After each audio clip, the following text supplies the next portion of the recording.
Almost everyone has received a phone call at the wrong time.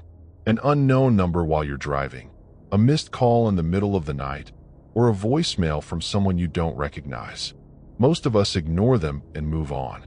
But sometimes, answering the wrong call doesn't just change your day, it changes everything. Tonight's stories explore the terrifying possibility that the person calling you already knows exactly what's about to happen. This first case began with something that should have been impossible. Story 1. The call from my own number. Michael Turner had worked as a property inspector for nearly 10 years in Columbus, Ohio. At 36 years old, his life had settled into the kind of routine most people stop thinking about. Every weekday looked almost identical to the last. He left his apartment just before 7 each morning, stopped at the same Speedway gas station for a large black coffee, listened to sports radio during the drive, and spent the rest of the day inspecting homes for insurance companies after storms, fires, or floods. It wasn't exciting work, but it paid well, and the predictability suited him. On a rainy Tuesday afternoon in late October, Michael finished photographing hail damage at an empty rental property about 20 miles outside the city. The neighborhood was unusually quiet. Most of the homes were vacant while they underwent repairs after a severe storm had swept through the area a few weeks earlier. Rain tapped steadily against his truck as he stood beneath the open tailgate, uploading photographs to his office before heading to the next appointment. Just as the upload reached 100%, his phone vibrated inside his jacket pocket. Without looking at the screen, he answered through his Bluetooth headset. "Hello?"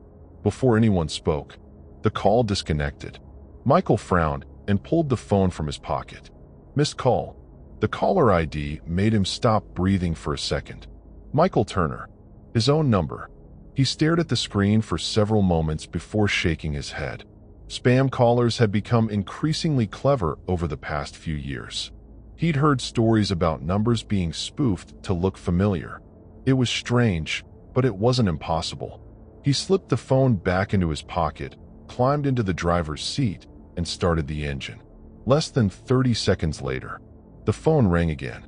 Same caller. Michael Turner. This time, curiosity got the better of him. He answered. "Hello?" Silence. Not the kind of silence caused by a bad connection. Complete silence. No traffic. No wind. No static. Nothing. Then, he heard someone slowly inhale. A calm voice quietly spoke. "Don't leave yet." Michael's hand immediately tightened around the steering wheel. Every hair on his arm stood up. The voice hadn't just sounded similar to his own. It was identical. Same accent. Same pace. Even the slight rasp in his throat that always seemed to appear during allergy season. He looked around the empty street. Rain continued falling across deserted front yards. No pedestrians. No nearby cars. No one standing outside any of the houses. He slowly lifted the phone back toward his ear. "Who is this?" The voice ignored the question. "Stay where you are for another 2 minutes. Please." The line went dead. Michael sat motionless inside the truck. His first thought was that one of his coworkers had somehow created an AI copy of his voice as a joke. Technology seemed capable of almost anything now. But nobody at work knew exactly where he was that afternoon, and none of them were the type to pull elaborate pranks. After another minute, he laughed quietly to himself. "You're actually letting this get to you." He put the truck into drive. The tires rolled slowly toward the exit of the neighborhood. Halfway to the intersection, he glanced at the dashboard clock. Almost without thinking, he eased off the accelerator. Just 1 minute. He wasn't even sure why. Maybe he wanted to prove to himself how ridiculous the whole thing was. He waited. 60 seconds later, he pulled forward again. As his truck approached the intersection leading onto the main road, a lifted pickup truck blasted through the stop sign at nearly 60 miles per hour. It slammed broadside into an SUV crossing the intersection. The impact sounded like an explosion. Both vehicles spun across the wet road, smashing into a utility pole before coming to a stop less than 40 feet in front of Michael's truck. Airbags deployed. Steam poured from crushed engines. Broken glass scattered across the pavement. Michael slammed on the brakes, his heart pounding so hard he could hear it. If he hadn't waited, if he'd driven away exactly when he'd planned, he would have entered that intersection at precisely the same moment. Emergency vehicles arrived within minutes, blocking the road while paramedics treated the injured drivers. Michael gave a brief witness statement before finally continuing to his next appointment, but for the rest of the afternoon, he couldn't focus. His mind kept returning to the phone call, not the accident, the warning. By the time he got home that evening, he'd managed to convince himself it had all been an unbelievable coincidence. Nothing more. The call hadn't predicted anything. He'd simply been delayed long enough to avoid being in the wrong place at the wrong time. Around 8 o'clock, while heating leftover pasta in the microwave, his phone buzzed across the kitchen counter. Another missed call, from his own number. A new voicemail appeared beneath it. Michael hesitated, then pressed play. For several seconds, only silence. Then his own voice quietly said, "Don't answer tomorrow's first call." The recording ended. Michael looked at the timestamp. The voicemail had been left at 2:43 that afternoon, the exact same minute. He'd been standing outside that rental property, talking to the caller. Michael replayed the voicemail, then again, and again. Each time, the voice sounded exactly the same. It wasn't simply similar. It was his voice. The same slight hesitation between sentences. The same way he naturally lowered his tone at the end of each line. He'd spent enough time editing inspection videos for insurance reports to know what his own voice sounded like. This wasn't an impersonation. Somehow, it sounded like him. He tried calling the number back. Instead of ringing, an automated message answered almost immediately. "The number you have dialed is unavailable." The strange part was that it hadn't said the number didn't exist, only that it was unavailable. Michael frowned and opened his recent call history. Both incoming calls were still there. So was the voicemail.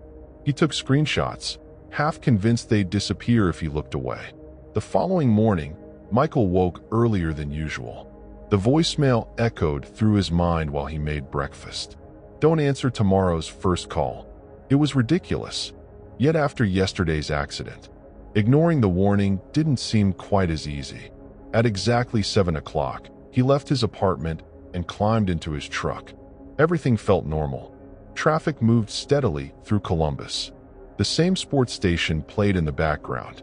The same cashier handed him his morning coffee at Speedway. For almost an hour, nothing unusual happened.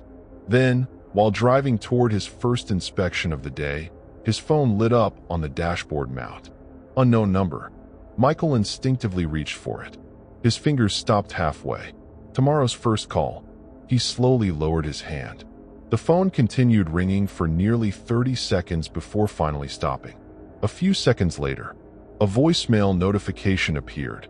His stomach tightened. He pulled into a nearby parking lot before opening it. Static crackled through the speaker. Then, his own voice quietly said, "Good. You listened."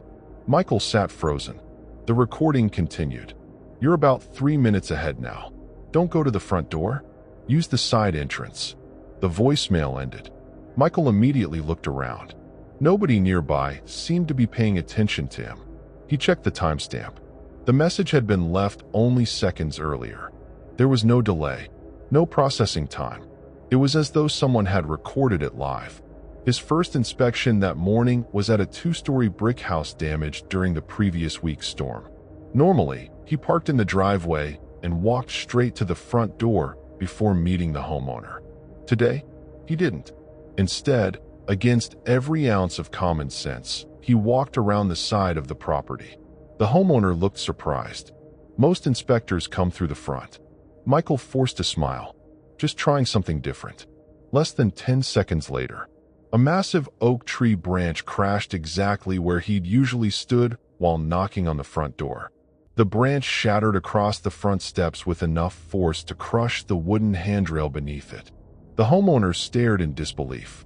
That branch has been hanging there for weeks. Michael couldn't speak. He simply looked at the shattered steps. His heart pounded louder than the chainsaw crews working a few houses away. Twice now, the voice had warned him. Twice. It had been right. The rest of the day passed without another call. Michael barely finished his inspections. His concentration was gone. The only thing he could think about was finding out who kept contacting him.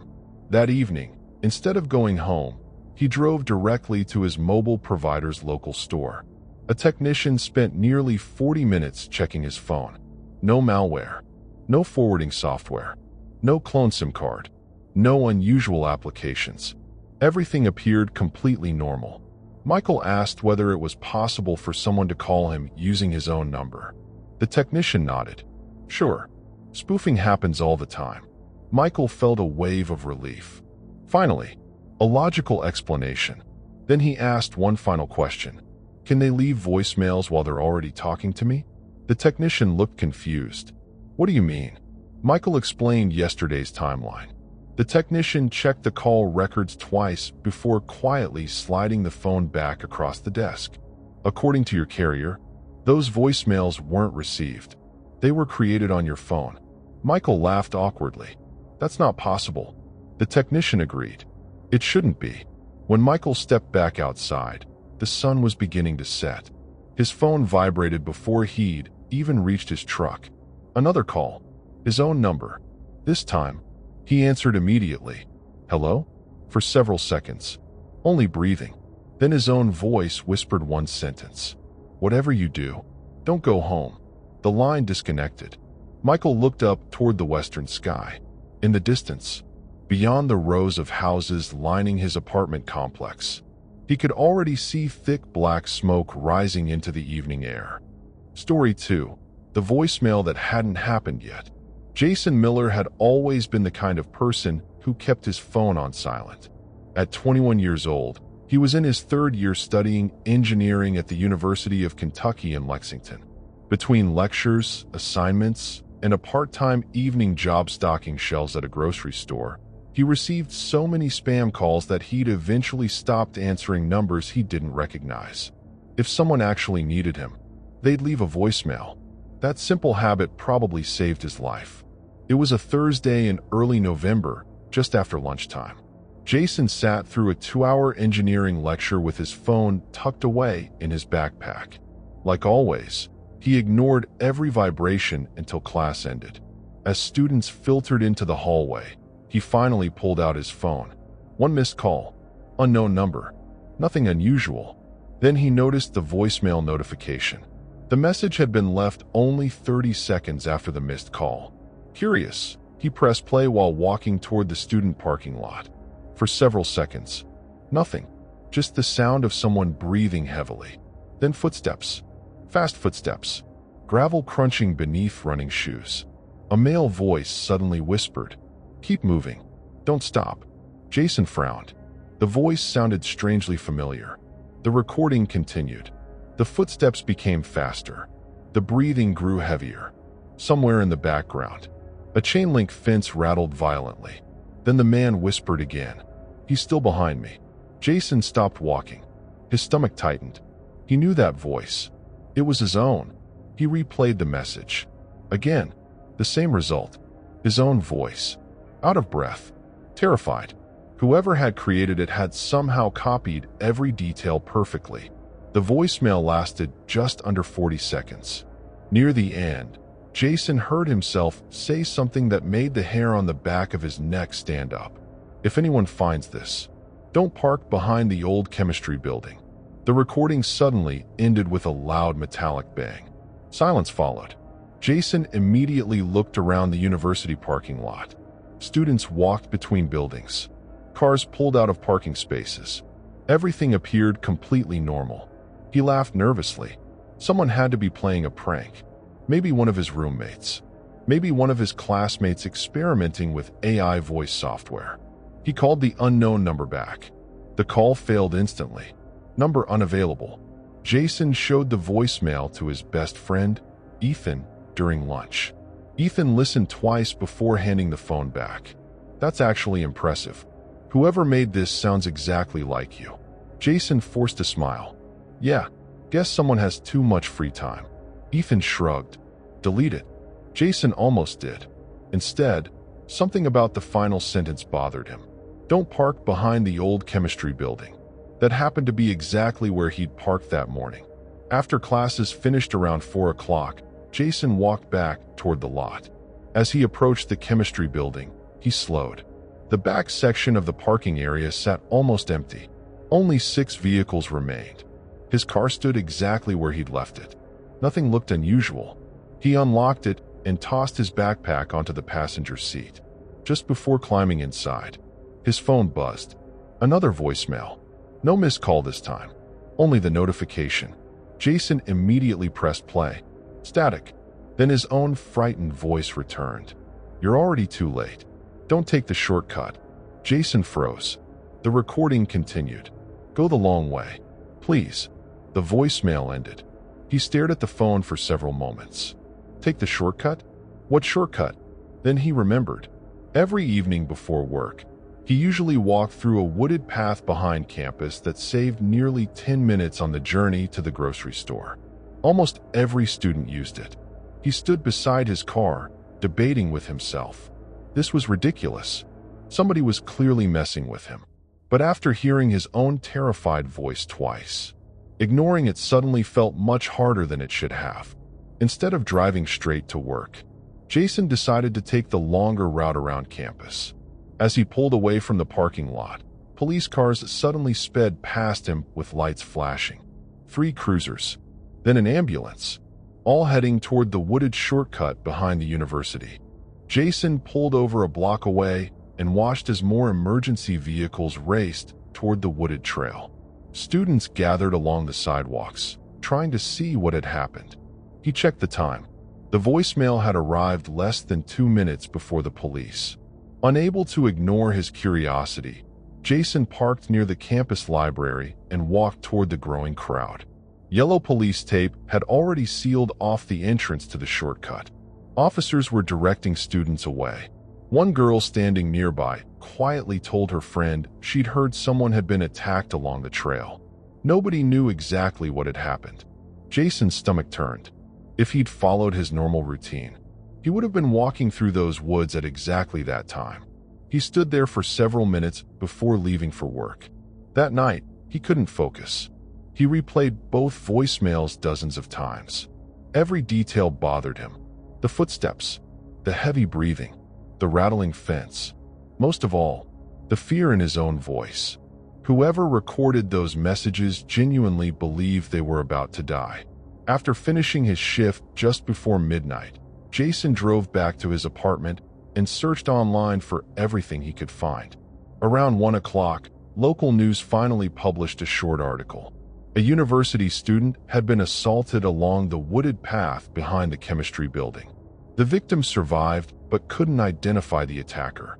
Police believe the suspect had escaped through an abandoned maintenance area surrounded by old chain-link fencing. Jason immediately played the first voicemail again. Halfway through, he heard it. The exact same metallic rattle. The fence. The one police had just described. His hands began shaking. There was no way someone could have included that detail before the attack happened. The next morning, Jason took his phone to campus police. An officer patiently listened to both recordings. When they finished, he asked where Jason had downloaded them. Jason explained everything. The missed calls, the timestamps, the unknown number. The officer checked the files on Jason's phone before looking confused. According to the metadata, both voicemails had been created on Jason's device, not received from another phone. Created. The officer admitted he'd never seen anything like it. They copied the recordings for further investigation, but Jason could tell they didn't really believe his story. Over the next week, no more calls came. No voicemails. Life slowly returned to normal. Jason almost convinced himself to forget the entire experience. Then, 8 days later, another notification appeared while he was eating breakfast. Voicemail. No missed call. His heart sank before he even pressed play. This recording sounded different. The breathing was calmer. His own voice spoke clearly. You're doing better. Keep listening. Jason sat perfectly still. The message continued. You're going to receive another call tonight at 11:46. Answer it. No matter what you hear, don't hang up. The recording ended. For the rest of the day, Jason debated whether to ignore it. Twice before, the messages had been right. Twice. They'd kept him away from danger. At exactly 11:46 that night, his phone rang. Unknown number. His pulse quickened. He answered. Hello? Only static. Then, very faintly, he heard someone crying. Not loudly, just enough to recognize it. The crying stopped. His own voice quietly spoke. You're almost finished. Thank you for listening. The line disconnected. Nothing else happened. No strange knocks. No footsteps. No warning. Just silence. Days turned into weeks. Weeks became months. The calls never returned. Eventually, Jason graduated and moved to Indianapolis for his first engineering job. The strange voicemails became little more than an unbelievable story he occasionally told close friends.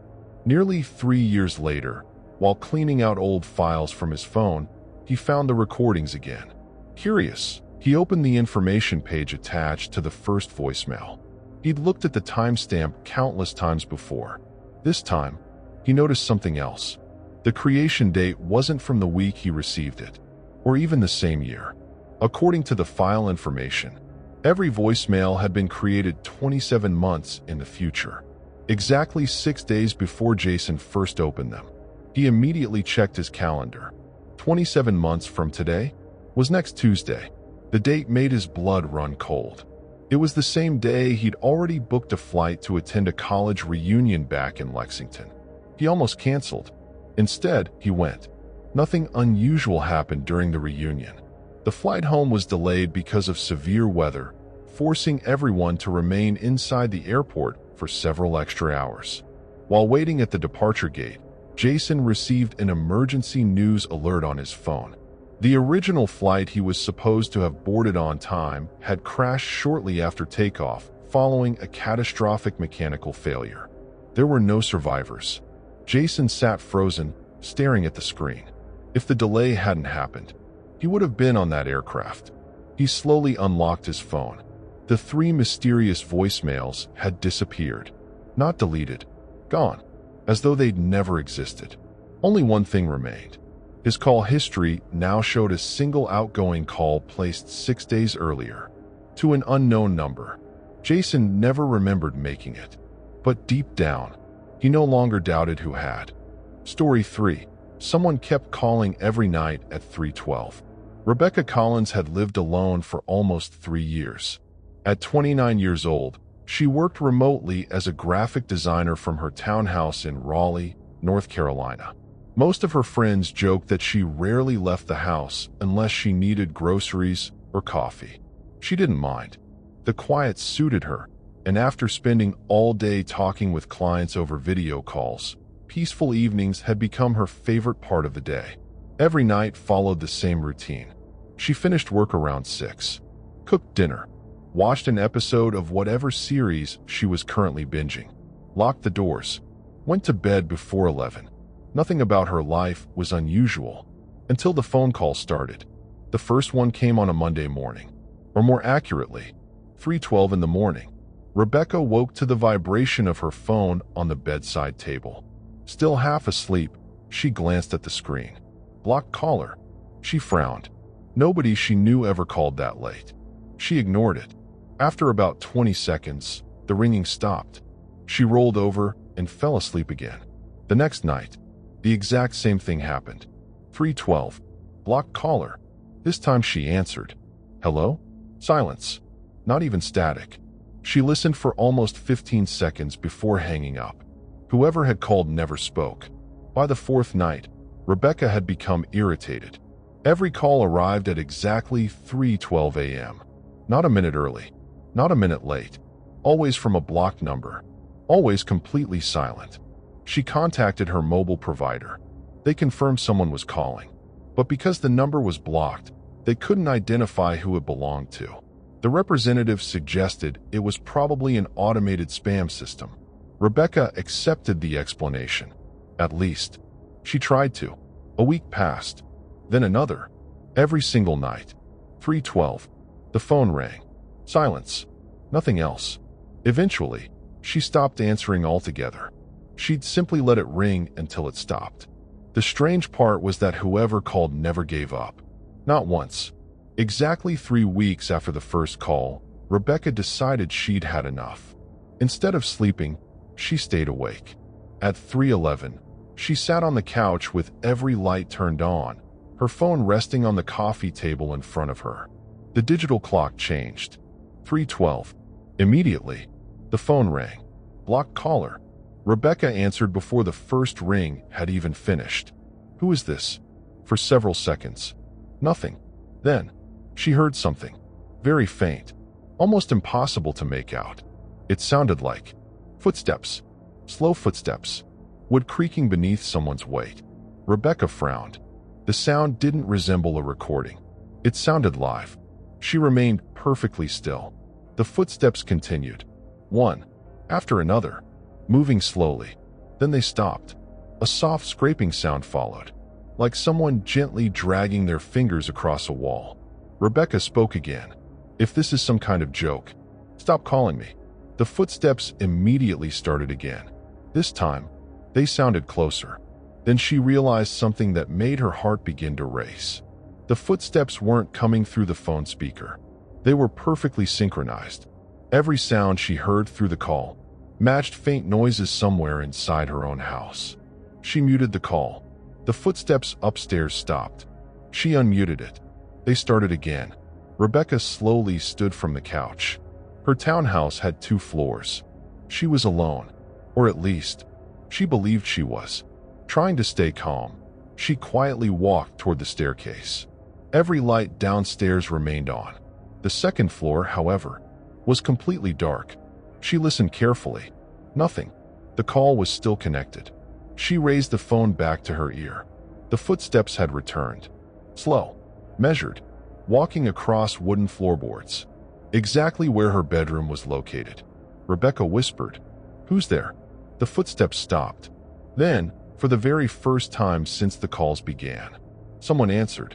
A calm male voice quietly whispered, "Don't come upstairs." Rebecca froze. The voice wasn't threatening. If anything, it sounded frightened. Before she could respond, the upstairs hallway motion sensor suddenly switched on by itself. Bright white light spilled over the landing. From where she stood at the bottom of the staircase, she could clearly see that someone had just cast a shadow across the hallway wall. Rebecca stood frozen at the bottom of the stairs. The upstairs hallway light remained on. The shadow had disappeared. Every instinct told her to run out of the house. Instead, she backed toward the front door without taking her eyes off the landing. The phone was still pressed against her ear. Neither side spoke. Then, the frightened male voice returned. "Don't make any noise." Rebecca's breathing became shallow. "Who are you?" The man ignored the question. "He's listening." The call suddenly filled with loud static before disconnecting. The silence inside the house felt even worse. Rebecca unlocked the front door, stepped outside barefoot, and immediately called 911. Officers arrived within 6 minutes. They searched every room, every closet, the attic, the crawl space. Nothing. No signs of forced entry. No open windows. No footprints outside despite the ground still being damp from rain earlier that evening. One officer asked whether she was certain the sounds hadn't come from a neighboring townhouse. Rebecca wanted to believe that. She really did. But she knew what she'd heard. The footsteps had followed her bedroom floor exactly. The next morning, exhausted and embarrassed, she replayed the call recording she'd automatically saved through her phone provider. She expected to hear silence. Instead, the recording captured everything. The footsteps, the scraping, the man's warning. Even stranger, toward the end of the recording, after the voice whispered, "Don't make any noise," another sound became audible. A second set of footsteps, much heavier, walking somewhere behind the man. Rebecca took the recording to police. Audio specialists confirmed it hadn't been edited. There really were 2 different people on the call. Neither voice matched anyone in their databases. Police returned to the townhouse that afternoon for another search. This time, one detective noticed something unusual. The attic access panel above the second floor hallway showed fresh scrape marks. Workers opened it. The attic was empty. Completely empty. But deep in the insulation, they found an old prepaid cell phone. The battery was dead. There was no SIM card, no fingerprints, no identifying information. Forensic technicians recovered only one piece of usable data: the last outgoing call, Rebecca's phone, placed at exactly 3:12 a.m. every single night for the past 23 nights. Police assumed someone had hidden the phone in the attic as part of an elaborate harassment scheme. The problem was, there was no way anyone could have reached the attic without entering the house, and every door and window had remained locked. Rebecca moved into a hotel for several days while the investigation continued. Eventually, with no evidence of anyone entering the home, police closed the case. Friends convinced her to return. She reluctantly agreed. The first night back, she unplugged every smart device in the house, installed new security cameras, changed every lock. At 3:12 a.m., the phone never rang. She slept peacefully for the first time in weeks. The second night, nothing. The third, still nothing. Rebecca slowly began believing it was over. Almost a month later, she decided to review the security camera footage before deleting it. Everything looked normal, until she reached the recording from the very first night she'd returned home. At exactly 3:12 a.m., the upstairs hallway motion light switched on. Nobody appeared in the hallway, but one camera overlooked the staircase from above. Frame by frame, she noticed something that had been impossible to see in real time. A man slowly stepped out of the attic opening. He wasn't hiding. He wasn't sneaking. He calmly climbed down the folding ladder and stood perfectly still outside her bedroom door.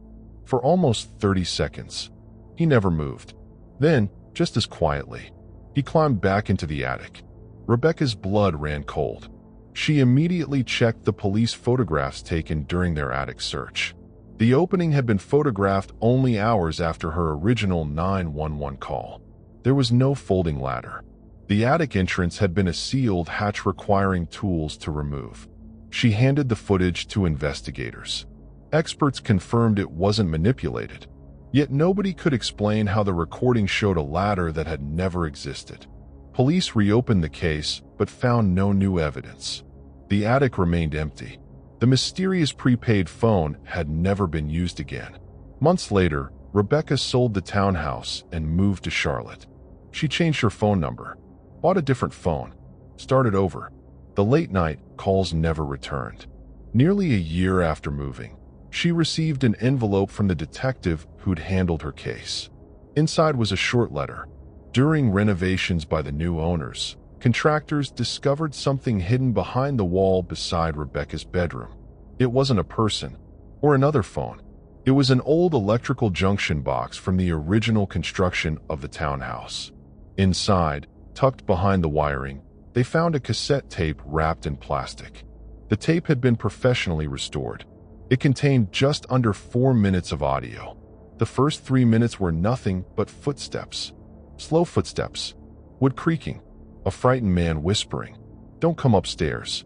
Then another voice quietly answered from somewhere nearby, "Too late. I think she hears us now."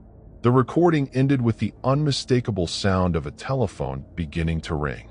The timestamp written on the cassette label was dated 1989, more than 30 years before Rebecca had ever lived in the house.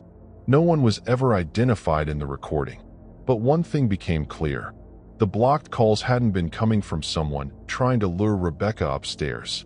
Someone had been calling her every night, trying to warn her before it was too late. Story 4. The dispatcher called me back. Eric Lawson had driven long-haul trucks for nearly 15 years. At 42 years old, he'd crossed almost every interstate in the country. Night driving never bothered him. In fact, he preferred it. Less traffic, cooler temperatures, and fewer impatient drivers made overnight deliveries much easier than battling rush hour. His route that October evening took him through western Kansas on Interstate 70. The nearest town was over 30 miles away. Nothing surrounded the highway except endless farmland and long stretches of darkness broken only by the occasional exit sign. Around 1:40 a.m., Eric noticed headlights sitting on the shoulder roughly half a mile ahead. As he got closer, he saw an SUV parked at an awkward angle with its driver's door hanging open. No hazard lights. No movement. Normally, he would have continued driving. Stopping alone in the middle of the night wasn't worth the risk. But as he passed, he caught something in the corner of his eye. Someone was lying beside the SUV. Eric immediately slowed. He pulled his truck onto the shoulder nearly 100 yards ahead and grabbed his flashlight. Before stepping outside, he dialed 911. The dispatcher answered almost instantly. 911, what's your emergency? Eric explained what he'd seen. An abandoned SUV. Someone lying on the ground, possibly injured. The dispatcher asked him to stay on the line while emergency services were notified. Keeping the phone against his ear, Eric cautiously walked back toward the vehicle. The closer he got, the stranger everything looked. The driver's door remained open. The engine wasn't running. One headlight had been smashed, but the person lying beside the SUV wasn't moving, not even slightly. Eric stopped about 20 feet away. Ma'am? No response. Sir? Still nothing. The dispatcher calmly asked him not to approach any closer until officers arrived. Eric agreed.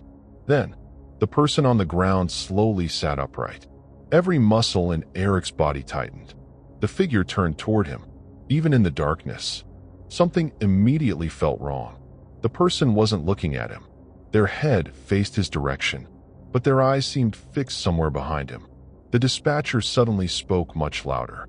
Sir, get back to your truck. Now. Eric didn't argue. He backed away without turning around. As he reached the cab, he climbed inside and locked every door. The dispatcher told him officers were approximately 8 minutes away. Then the call ended. Eric assumed the signal had dropped. Before he could call back, his phone rang. Caller ID displayed. Kansas Highway Patrol Dispatch. He answered immediately. Hello? A woman's voice spoke in a hurried whisper. Listen carefully. Are you still by the SUV? Eric looked through the windshield. Yes. The voice continued. Leave immediately. Do not wait for the officer. Eric frowned. I thought you said they were almost here. There was a brief pause. Then the dispatcher quietly replied. We haven't sent anyone yet. Eric felt his stomach drop. What? The woman lowered her voice even further. The person you spoke to wasn't our dispatcher. Eric looked down at his phone. The previous emergency call still appeared in his recent call history. Same number. He could hear typing in the background before the dispatcher spoke again. We never received your original call. Eric's mouth went dry. That's impossible. I was just talking to someone. The dispatcher interrupted him. Sir, is there a police car behind you? Eric slowly looked into his driver's side mirror. Flashing red and blue lights reflected across the side of his trailer. A patrol car had silently pulled in behind him. He hadn't heard it arrive. Relief washed over him. Yeah, they're here. The dispatcher immediately shouted. Don't get out. We didn't send that car. Eric's heart nearly stopped. He stared into the driver's side mirror. The patrol car sat less than 30 feet behind his truck. Its emergency lights flashed normally. The vehicle looked authentic. Correct markings. Correct light bar. Everything about it appeared genuine. Yet the dispatcher on the phone sounded terrified. Sir, do not leave your truck. Lock every door. Eric quickly checked the locks. Already locked. He watched as the patrol car's driver's door slowly opened. A uniformed officer stepped out. Tall, broad shoulders, state trooper hat, flashlight in one hand. The officer began walking toward the truck. The dispatcher asked quietly, Is he walking normally? Eric frowned. What do you mean? Please answer me. Eric looked again. At first, everything seemed fine. Then he noticed it. The officer wasn't swinging his arms naturally. His movements were strangely stiff, almost mechanical, like someone imitating the way a police officer should walk. The dispatcher spoke again. Do not roll your window down, no matter what happens. The officer reached Eric's driver's side door. He smiled, even through the closed window. Something felt wrong about the expression. It never changed. Not once. The flashlight remained perfectly still. The smile never faded. The officer knocked twice. Eric didn't move. Another knock. then a third. Finally, the officer leaned toward the glass and calmly mouthed 4 words. "Hang up the phone." Eric slowly shook his head. The officer's smile disappeared instantly. His expression became completely blank. Without saying another word, he turned around and walked back toward the patrol car. The dispatcher suddenly shouted, "Drive, now." Eric didn't hesitate. He shifted into gear and pulled back onto the interstate. The patrol car remained parked for several seconds. Then, its lights switched off. The dispatcher stayed on the line. "Don't exceed the speed limit. Just keep driving.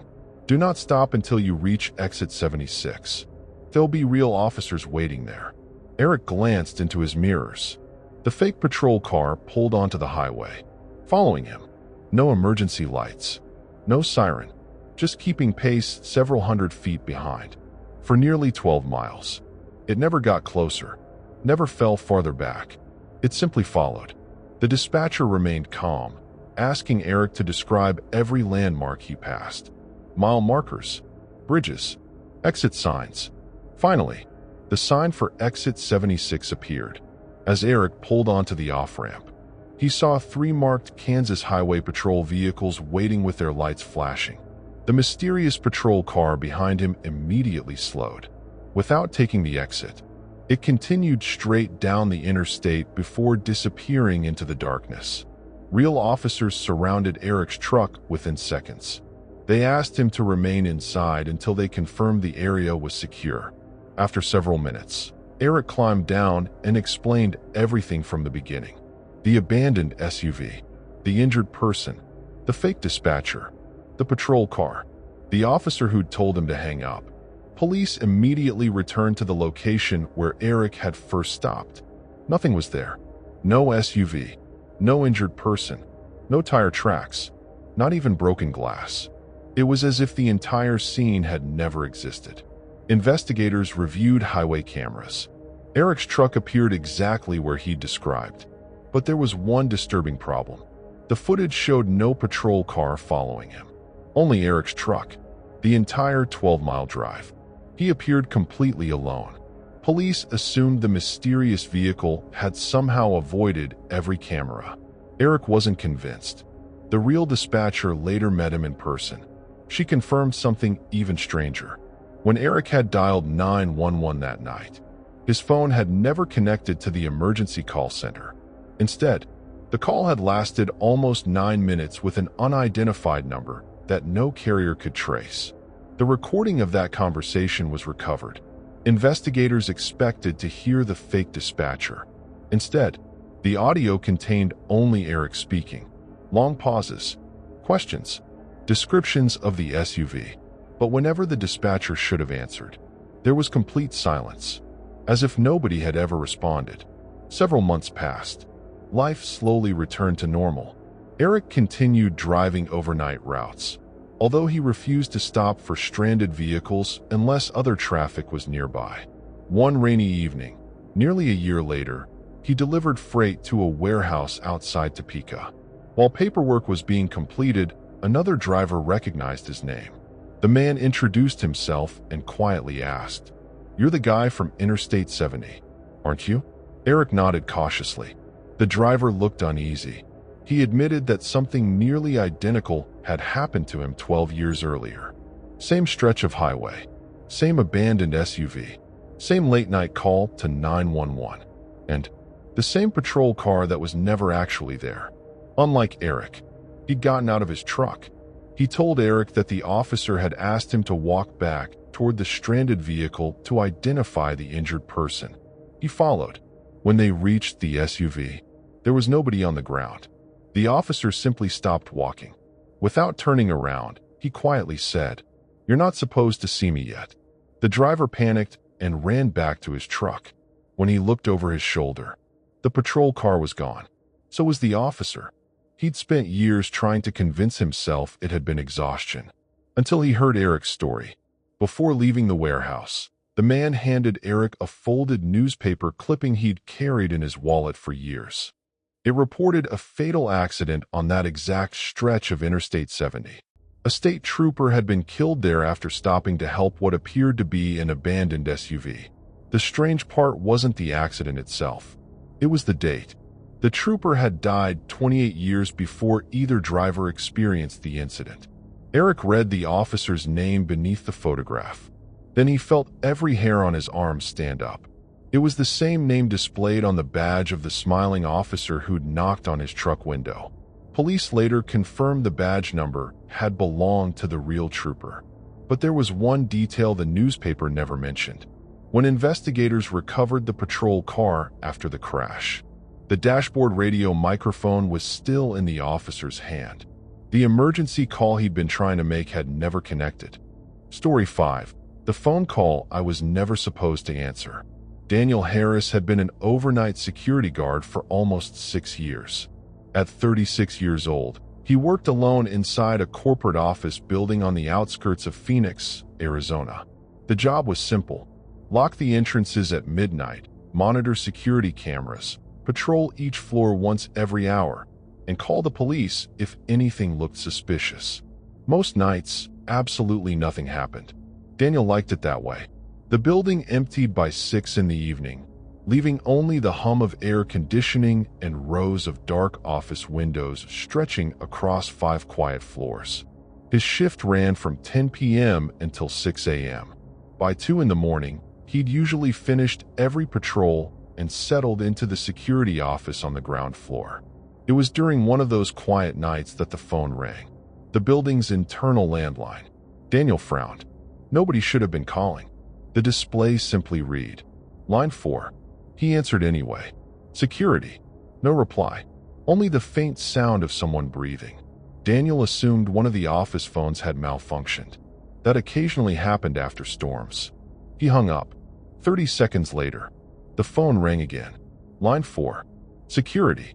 This time, a man quietly spoke. "Don't answer the next call." The line immediately disconnected. Daniel stared at the handset. The message made no sense. Before he could think about it any longer, the phone rang for a third time. Different display. "Line 2. Daniel hesitated. The man's warning echoed in his mind. "Don't answer the next call." He ignored it. The phone rang for nearly 20 seconds before stopping. Nothing happened. Daniel laughed to himself. Probably a prank. He returned to watching the security cameras. 5 minutes later, another internal phone rang. "Line 7. Daniel answered without thinking. "Security." The voice on the other end whispered, "You weren't supposed to do that." The connection died. Daniel's smile disappeared. He immediately checked the building directory.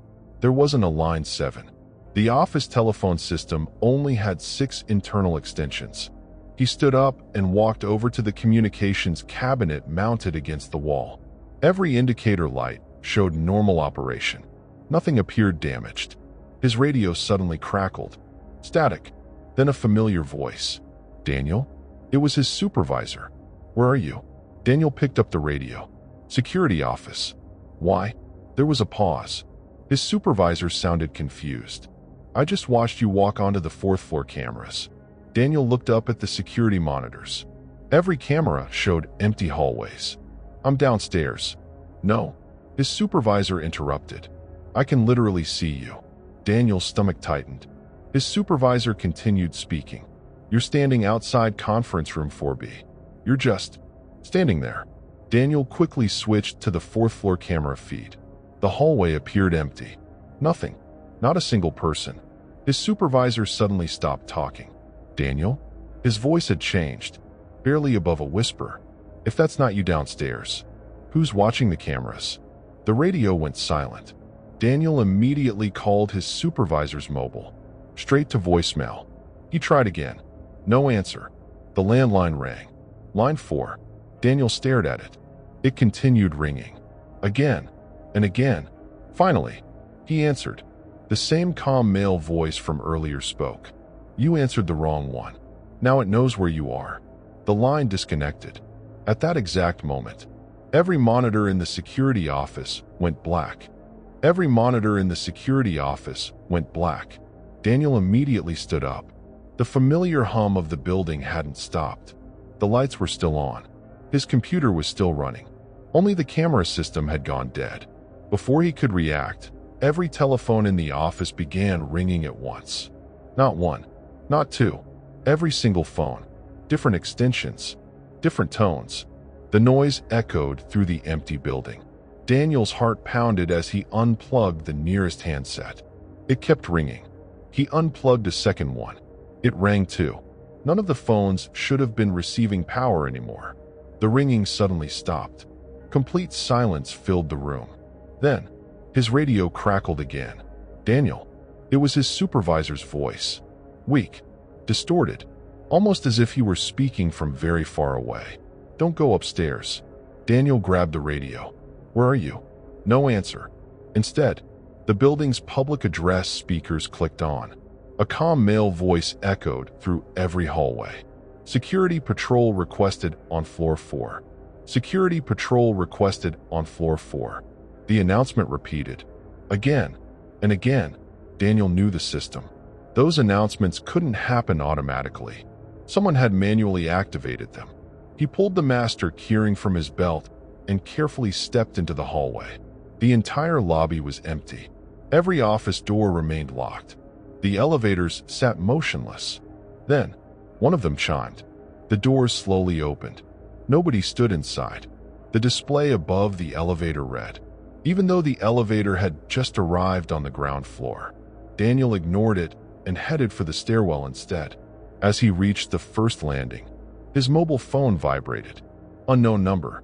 He hesitated before answering. Hello? The same calm voice spoke. You're making the same mistake he did. Daniel stopped climbing. Who? The last guard. The call ended.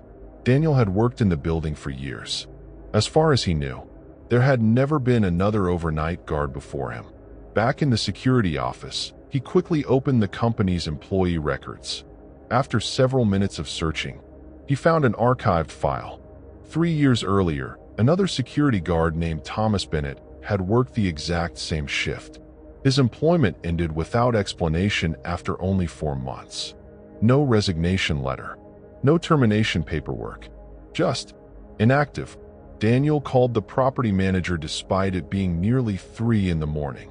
Surprisingly, he answered when Daniel mentioned Thomas Bennett. The manager became unusually quiet. Finally, he admitted the truth. Thomas had disappeared during an overnight shift. Police investigated. His car remained in the parking lot. His wallet was found inside the security office. His radio, his keys, his jacket, everything was still there, except Thomas. He was never seen again. The company had quietly replaced him. Daniel felt sick. The manager begged him to leave the building immediately. Daniel agreed. He grabbed his backpack and walked toward the main entrance.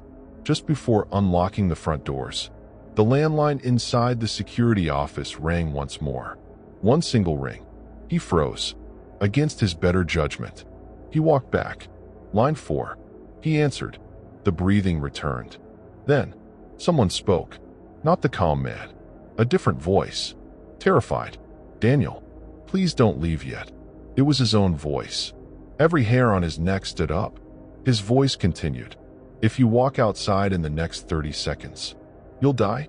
Daniel stared at the glass entrance. Outside, the parking lot looked completely normal. No people, no vehicles moving, nothing. He looked at the clock. 3:04 a.m. 30 seconds felt like forever. He decided to wait. 22 seconds later, a pickup truck lost control on the rain-slick road outside the building. The vehicle smashed through the front security gate before crashing directly into the glass entrance. Shattered glass exploded across the lobby. The steel-framed doors bent inward from the impact. Had Daniel walked outside when he'd intended, he would have been standing exactly where the truck entered. Emergency services arrived minutes later. Police closed the road while tow trucks removed the wreckage. Daniel gave his statement but never mentioned the phone call. Nobody would have believed him. The following morning, he handed in his resignation. He never returned to the building. 6 months later, curiosity finally got the better of him. He contacted one of the IT engineers who still worked there. The engineer agreed to meet for coffee. During their conversation, Daniel casually asked whether they'd ever solved the strange problems with the phone system. The engineer looked puzzled. What phone system? Daniel explained about line 4. The mysterious internal calls. The impossible extensions. The engineer slowly shook his head. The building had only ever been wired with 3 internal lines. There had never been a 4th. Daniel laughed nervously, assuming the engineer was mistaken. Then the man opened the original construction blueprints on his tablet. Every communication diagram matched. 3 lines. No line 4. Ever. Before they left, the engineer mentioned one final detail. While upgrading the building's servers several weeks earlier, technicians had recovered an old voicemail hidden inside a backup system that hadn't been accessed in years. Nobody knew how it got there. It had no sender, no timestamp, no destination, just a recording. Daniel asked to hear it.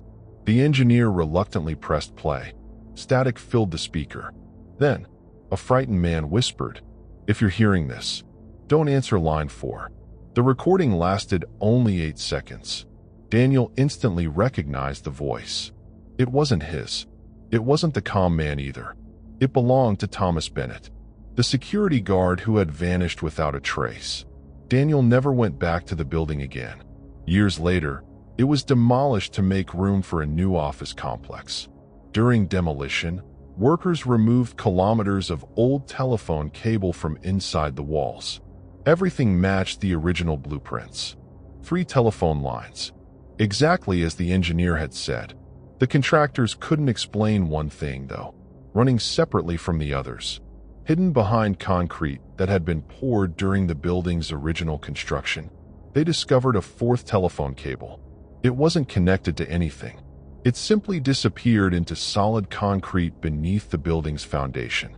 No beginning, no ending, just a single disconnected line, waiting for someone to answer. If you enjoyed tonight's stories, don't forget to subscribe to Dreadful Visions for more realistic horror stories every week. And if you've ever received a phone call that felt genuinely strange or impossible to explain, let everyone know in the comments. Because sometimes, the most terrifying stories are the ones that actually happened.